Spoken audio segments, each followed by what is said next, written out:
Este video puede contener imágenes o descripciones muy explícitas y gráficas y puede herir la susceptibilidad de algunos espectadores, por lo que su contenido no es apto para todo público. Véalo bajo su propia responsabilidad. Número 16. Gerard John Schaefer. Se sabe que Gerard era un chico que gozaba torturando animales y que también sentía atracción por la ropa interior de mujer. Se graduó de la universidad, en donde demostró ser un gran estudiante. Luego se casó y comenzó una carrera como maestro. Sin embargo, sería despedido por comportamiento totalmente inapropiado. Schaefer finalmente decidió ingresar a la policía, en donde se convirtió en un oficial y fue ayudante de sheriff. Con su ropa de oficial de policía y una eterna y cínica sonrisa en el rostro, Schaefer comenzó a buscar a sus víctimas entre las cientos de chicas que hacían autostop en la carretera. El modus operandi del asesino era inconfundible, pues casi siempre mataba a 2 chicas a la vez. Luego de que recogía en su patrulla a las chicas, a punta de pistola las obligaba a adentrarse en el bosque, las ataba a los árboles, les tomaba fotografías para luego torturarlas y matarlas. Aún así, la tortura psicológica era su especialidad. Jugaba con ellas, diciéndoles que ellas debían de dar las razones de por qué la otra debía morir primero, mientras las chicas lloraban e imploraban por sus vidas y pedían no ser la primera en morir. Schaefer sentía un enorme placer sexual. Después de matarlas, las descuartizaba y enterraba en el bosque. El 21 de julio de 1972, Schaefer atacó a 2 muchachas de 17 y 18 años. Las ató a unos árboles y las abandonó, prometiéndoles que volvería pronto. Luego de dar un paseo, el asesino volvió por sus presas, pero encontró interesante correr el riesgo de dejarlas abandonadas en el bosque. Sin embargo, las chicas se habían liberado de sus ligaduras y habían huido. Schaefer comprendió que esto lo podía meter en problemas, así que llamó inmediatamente al sheriff y le comentó que había hecho algo estúpido, que se había sobrepasado con 2 chicas al tratar de asustarlas para que dejaran de hacer autostop. El sheriff sospechó de Schaefer, pero accedió a salir en busca de las niñas desaparecidas. Las encontraron vagando por el bosque muy asustadas. Después de este incidente, Schaefer fue expulsado de la policía y quedó con libertad bajo fianza. Pocos meses después, volvía a las andadas, pero esta vez no como oficial de policía. Uno de estos crímenes dobles quedó al descubierto en 1973, cuando se encontraron los cuerpos en estado de descomposición de 2 chicas. Los cadáveres mostraban rasgos de haber sido atados a unos árboles, lo que le recordó a los investigadores el caso de Schaefer. Luego de una orden de cateo en la casa del ex policía, se hallaron cientos de aretes y anillos de mujeres desaparecidas, además de escritos y dibujos de Schaefer que lo delataban como un sádico psicópata. En ellos describía cómo asesinarlas, torturarlas, desmembrarlas y abandonarlas en el bosque. Schaefer parecía tener una respuesta para todo. Decía que esos escritos eran parte de un libro que estaba escribiendo, el cual estaba basado en la vida de un asesino en serie, pero que no correspondían a sus sentimientos ni modo de pensar. El tribunal no le creyó y se probó su conexión con los asesinatos de las 2 chicas halladas en el bosque. Le dieron cadena perpetua y la policía aún sospechaba que Schaefer había cometido más de 30 asesinatos. En 1995, Schaefer fue encontrado muerto. Había sido salvajemente apuñalado 40 veces por su compañero de celda. Este jamás mencionó el motivo. Sin embargo, muchos aseguraban que varios reclusos lo querían ver muerto. debido a que vendía información a la policía para obtener beneficios, o por el simple hecho de sentir que podía seguir atormentando a las personas aún estando tras las rejas. Número 15. John Wayne Gacy, el payaso asesino. En su tiempo libre solía vestirse de payaso y entretener a los niños ingresados en el hospital local. El 22 de mayo de 1978, Rignall decidió salir a tomar unas copas. Mientras paseaba, un coche le cortó el paso. Un hombre de mediana edad y peso excesivo se ofreció para llevarle a la zona de bares más famosa del lugar. Rignall aceptó la invitación sin sospechar que aquel hombre, en un descuido, le iba a atacar y a taparle la nariz violentamente con un pañuelo impregnado de cloroformo. Lo siguiente que Rignall pudo recordar fue la imagen de su nuevo colega desnudo frente a él. Rignall pasó toda la noche aprendiendo sobre sus carnes mancilladas una y otra vez la dolorosa teoría que su secuestrador iba explicando. A la mañana siguiente, el joven torturado despertaba bajo una estatua de Lincoln Park de Chicago, lleno de heridas, con el hígado destrozado para siempre por el cloroformo, traumatizado pero vivo. Tenía el triste honor de ser una de las pocas víctimas que escaparon a la muerte después de haber pernoctado en el salón de tortura de John Gacy. En solo 6 años, 33 jóvenes como él vivieron la misma experiencia, pero no pudieron contarlo. Resulta incluso paradójico que un hombre obeso y aquejado de graves problemas en la espalda fuera capaz de atacar, maltratar, matar y enterrar a jóvenes llenos de vigor. Pero lo hizo una y otra vez, hasta 33 veces. Gacy fue condenado a 10 años de cárcel por mandar a apalear a un menor, aunque al año y medio lo liberaron por sus evidentes muestras de reforma. Su reincorporación social fue un verdadero engaño.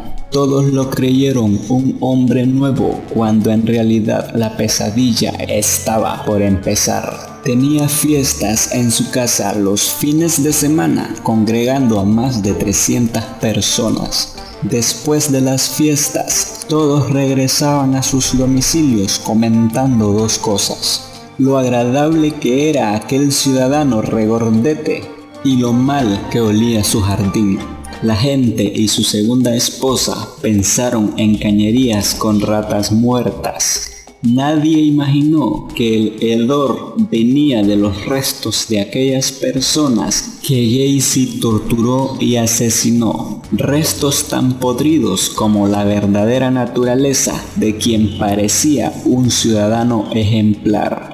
La policía logró una orden de registro de su domicilio en la que se incautó el arsenal de instrumentos de tortura. Gacy confesó y entregó a la policía un detallado plano del jardín de su casa, en el que había marcado los lugares donde yacían los 33 cadáveres. Las pruebas encontradas más la declaración de Rignall sirvió para mandar al criminal a la camilla, donde se le aplicó una inyección letal. El 10 de mayo de 1994, sus últimas palabras fueron: "Besadme el culo". Número 14. Anatoly Onoprienko, la bestia de Zitomir. Los hechos se producían entre octubre de 1995 y marzo de 1996. En aquellos 6 meses, la región de Zitomir vivió aterrorizada por una serie de 43 asesinatos que Onoprienko había ido sembrando. La Nochebuena de 1995 se produjo el ataque a la aislada vivienda de la familia Zaichenko.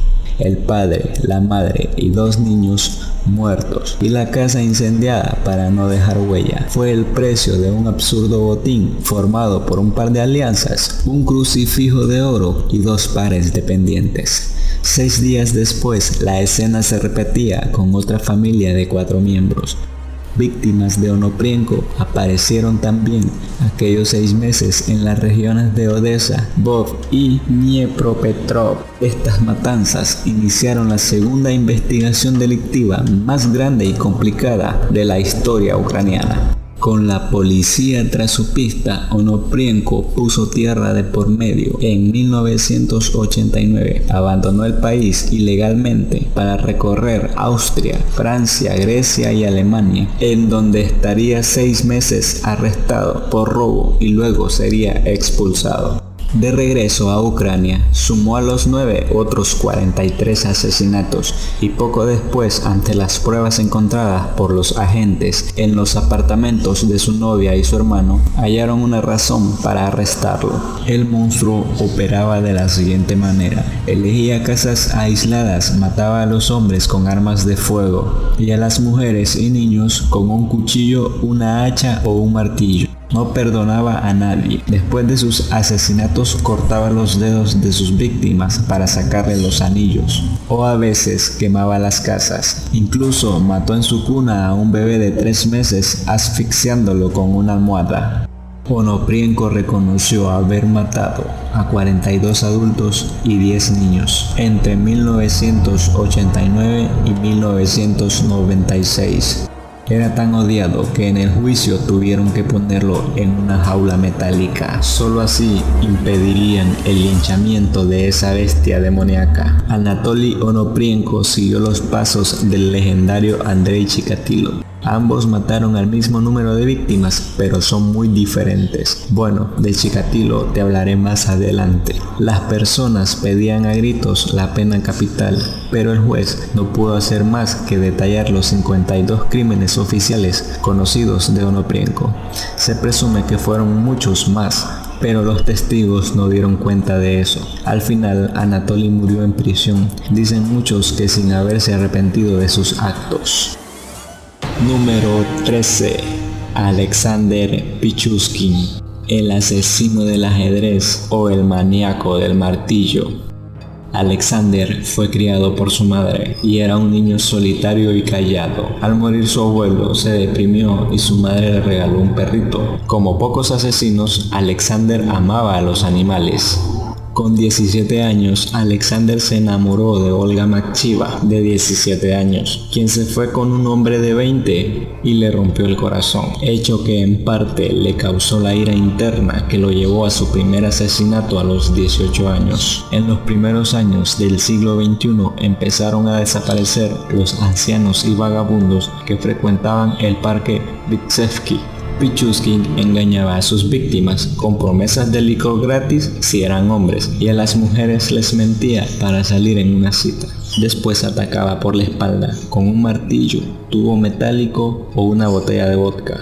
Las víctimas de Alexander eran en general hombres de entre 50 y 70 años y aunque nunca abusó sexualmente de sus presas, reconoció que tenía orgasmos solo con el hecho de verlas agonizar. Alexander siguió sus asesinatos por 5 años en el mismo parque, contando entre sus víctimas a su compañera de trabajo Marina Moskaleva y a Olga Makchiva, a quien le rompió el cráneo en paga por romperle el corazón años atrás. Antes de salir, Marina le dejó una nota a su hijo diciendo con quién iba a estar. El 16 de junio, la policía, con la ayuda de la nota, encontró a Pichuskin en su casa con el martillo en la mano. Alexander se entregó sin ofrecer resistencia. Confesó todos sus asesinatos, dando un fin al terror en el parque Vitsevsky. Sin embargo, el horror apenas empezaba.